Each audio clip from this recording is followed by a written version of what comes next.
A structure nearly 400 meters long, capable of raising 1.7 million salmon with a total biomass of up to 10,000 tons.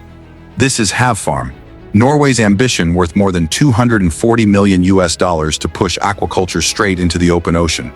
So how can tens of thousands of tons of steel be built, towed out to sea, installed amid waves and storms, and then operated steadily for many years to protect millions of living creatures inside? Let's join Mandarin Tech to explore the entire process of building and operating one of the world's most advanced offshore salmon farms.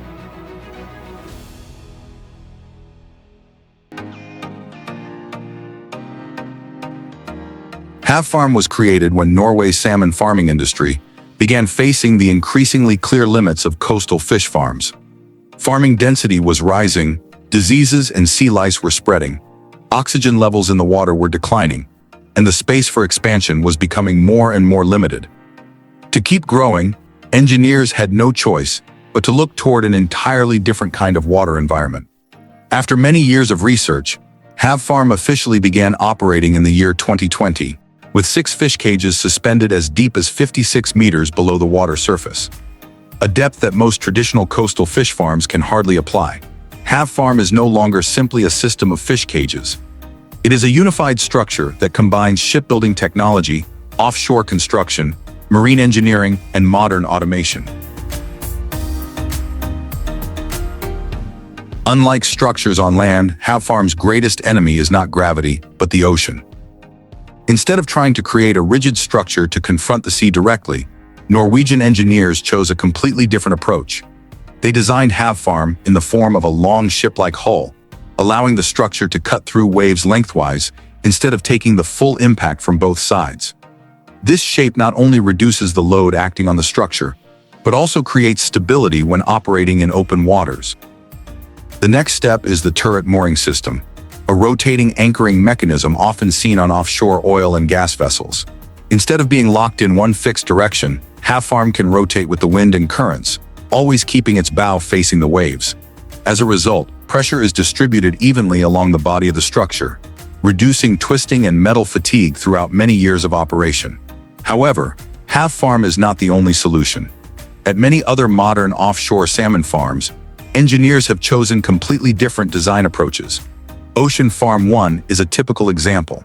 Instead of using a long ship-like hull, this structure uses a circular semi-submersible design with a diameter of about 110 meters, allowing loads to be distributed evenly around the entire circumference when waves come from many directions. Although these structures use different shapes, their final goal remains the same: not to fight the ocean with force, but to adapt to its movement.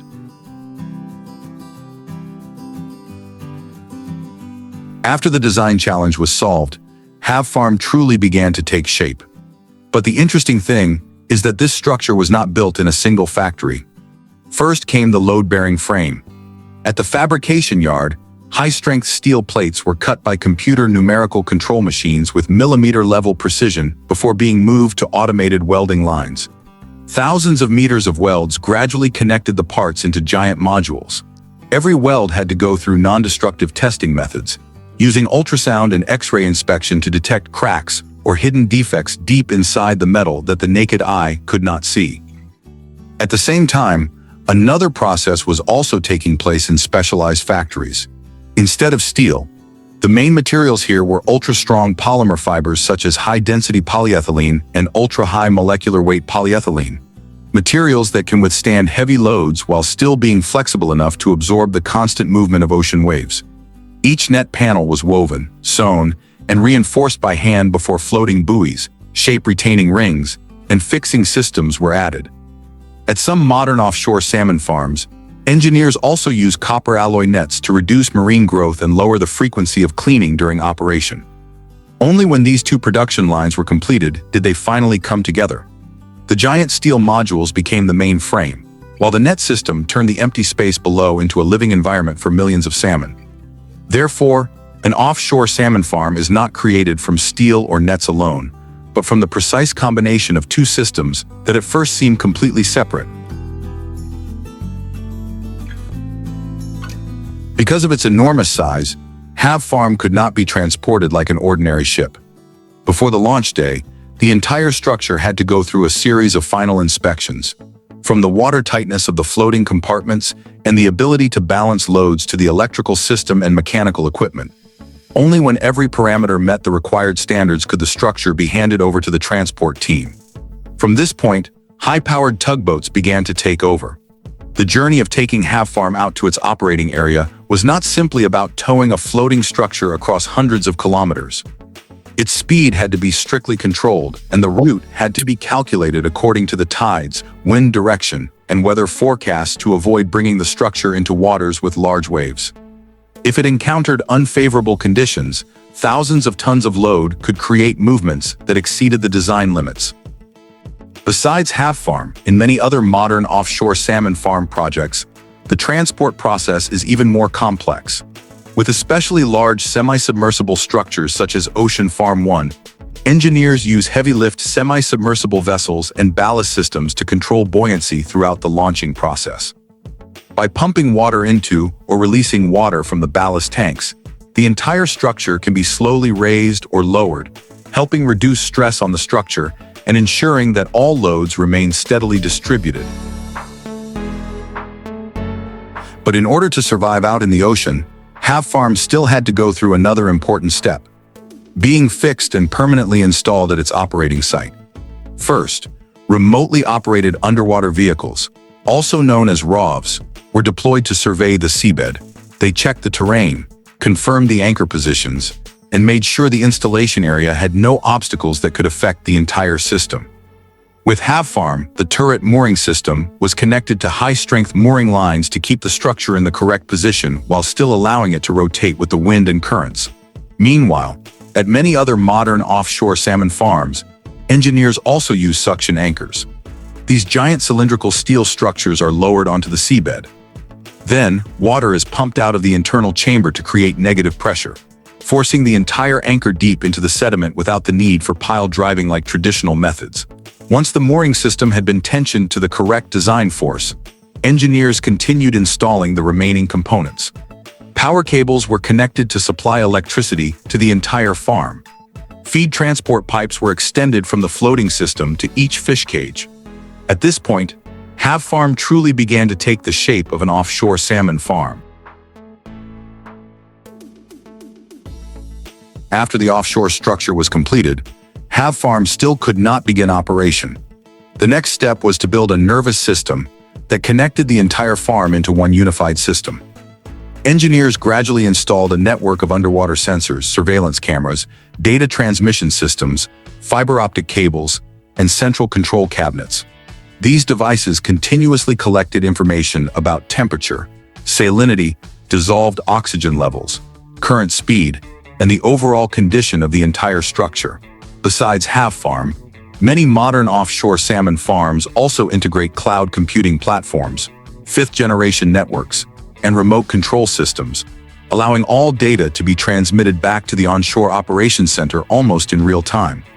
From there, operators can monitor the entire farm without having to be constantly present in the middle of the ocean. After months of design, fabrication, and installation, Havfarm was still only a giant structure in the middle of the ocean. Only when the first groups of juvenile fish were released into the cages did the structure truly begin its mission. However, salmon are not taken directly from hatcheries to the sea. They first have to go through a freshwater rearing stage until they develop into smolt, the stage when their bodies have gained the ability to adapt to a saltwater environment. Only fish that meet the required standards for size and health are selected for transfer offshore. These fish are pumped through a closed pipe system onto a wellboat, a specialized vessel that keeps temperature, oxygen levels, and water quality stable in order to reduce stress throughout the journey. When the wellboat reaches Havfarm, the fish are pumped directly into each cage through a closed pipeline system, minimizing the risk of injury and the spread of disease. But their journey does not end there. During the first few days, the fish must go through a period of adaptation to the open sea environment. Stocking density is carefully controlled, while the sensor system continuously monitors temperature, salinity, and oxygen levels to make sure the fish are not shocked when moving into their new environment. Only when the fish swim steadily, begin feeding again, and fully adapt to offshore conditions does the many-month commercial farming cycle officially begin. Besides Havfarm, many modern offshore salmon farms have also automated this process. The Hydra project is a typical example, using a pumping and water flow control system to distribute fish evenly into each cage while reducing physiological stress throughout the stocking process.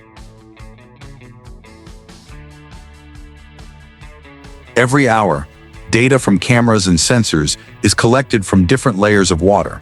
The system monitors temperature, salinity, dissolved oxygen levels, current speed, fish density, and even the way the fish move inside the cages.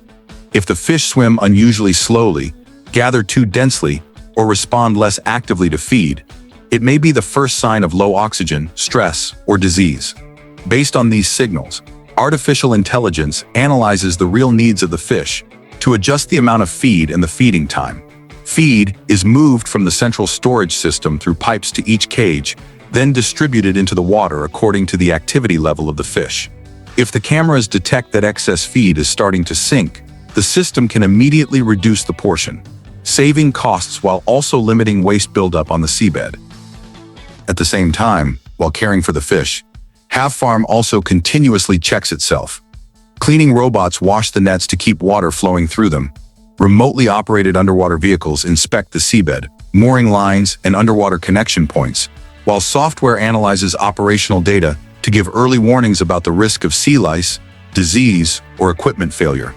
All of this happens at the same time, day and night. It is the combination of sensors, cameras, artificial intelligence, robots, and humans that turns Havfarm from an offshore steel structure into a fish farming system capable of continuously responding to the ocean. After about 16 to 24 months of growth, when the fish reach market size, usually around 4 to 6 kilograms each, Havfarm enters the harvesting stage. This is the final step of the entire farming cycle, and also a race against time to keep product quality at the highest possible level. First, the net system is gradually narrowed to gather the fish into the central area. This process happens slowly in order to prevent the fish from panicking and crashing into the net walls. After that, specialized pumps gently move the fish through a closed pipeline system onto a wellboat or harvesting vessel. Throughout the transport process, the temperature, oxygen levels, and water flow inside the vessel are continuously controlled to reduce stress and maintain the quality of the fish meat. Once the vessel reaches the port, the fish are immediately transferred to the processing plant. There, they go through humane stunning, bleeding, cleaning, size grading, and then filleting or whole fish preparation, depending on the requirements of each market. Finally, the products are packaged, placed into the cold chain, and quickly transported to markets around the world. The entire process, from the moment the fish leave the cages until they are chilled, is optimized to take place in the shortest possible time.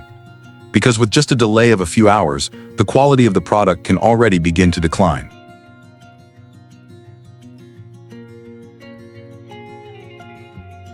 The end of harvesting does not mean the offshore salmon farm can rest.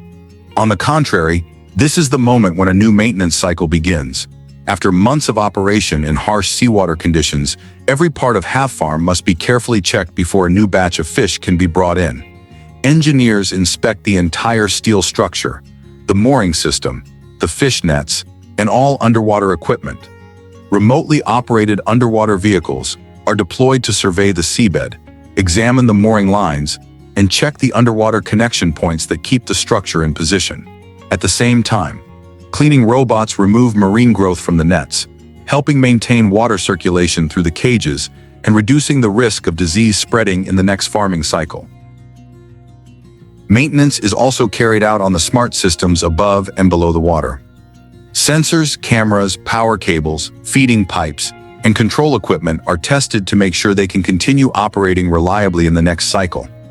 Any damaged net panels, worn mechanical parts, or corroded components must be repaired or replaced before the farm returns to full operation. Besides Havfarm, many modern offshore salmon farms also use artificial intelligence to analyze operational data, predict the risk of equipment failure, and plan maintenance before problems occur. Only when every component meets the required standards is Havfarm ready to receive a new batch of fish and restart the entire cycle from the beginning. from a technical drawing to an ecosystem capable of raising millions of living creatures. Havfarm shows that every step forward in engineering does not only change the way humans build structures, it also opens up a completely new way to use the ocean for the survival needs of the future. After Havfarm, a series of new projects such as Ocean Ark, Guoxin 1, and autonomous farm models are continuing to expand the limits of technology. Beyond the ability to operate on their own with artificial intelligence, many designs are also moving towards self-navigation, allowing them to search for waters with the best conditions for growth. In the future, these farms could become true, floating cities on the ocean. They do not only solve the problem of limited space for coastal aquaculture, they also open up an entirely new approach, moving food production out to the ocean, a place that still holds enormous untapped potential. If you enjoy engineering megaprojects like this, do not forget to hit like, subscribe to Mandarin Tech, and turn on the notification bell so you will not miss the next fascinating videos.